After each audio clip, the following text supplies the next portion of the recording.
Kaloor stadium വിവാദം കത്തിയതോടെ sponsor തട്ടിയെറിഞ്ഞ പന്ത് ഇപ്പോൾ സർക്കാരിന്റെ കോർട്ടിലാണ്.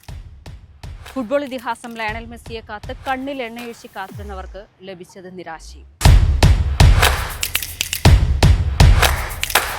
സ്റ്റേഡിയം നവീകരണത്തിന് പിന്നിൽ വൻ സാമ്പത്തിക ക്രമക്കേട് നടന്നിട്ടുണ്ടെന്ന പ്രതിപക്ഷ ആരോപണത്തിനു മുന്നിൽ ഉത്തരം മുട്ടി നിൽക്കുന്ന സർക്കാർ ഇപ്പോൾ സ്വന്തം മുഖം രക്ഷിക്കാനുള്ള തന്ത്രപ്പാടിൽ കൂടിയാണ്. കലൂർ സ്റ്റേഡിയം നവീകരണം സംബന്ധിച്ച കോലാഹലങ്ങളൊക്കെ കെട്ടടങ്ങി. വിവാദങ്ങളെക്കുറിച്ച് ഉത്തരം പറയേണ്ടവരൊക്കെ ഇപ്പോൾ മൗനവ്രതത്തിലാണ്. സ്റ്റേഡിയത്തിന്റെ നവീകരണ പ്രവർത്തനങ്ങൾ എന്തായി എന്നറിയാനെത്തുന്ന മാധ്യമങ്ങളെ 7 അയലത്ത് പോലും അടുപ്പിക്കുന്നില്ല. നവീകരണ പ്രവർത്തനത്തിന്റെ പേരിൽ ഒട്ടും വിശ്വാസ്യതയില്ലാത്ത ഒരാളെ കൂട്ടുപിടിച്ച് വൻ കൊള്ളയ്ക്കാണ് സർക്കാരും GCDയും ശ്രമിച്ചതെന്ന ആരോപണത്തിനു മുന്നിൽ മൗനം പാലിച്ച് കൈയും കെട്ടി നിൽക്കുന്ന സർക്കാരിനെതിരെ വൻ പ്രക്ഷോഭത്തിനൊരുങ്ങുകയാണ് പ്രതിപക്ഷം.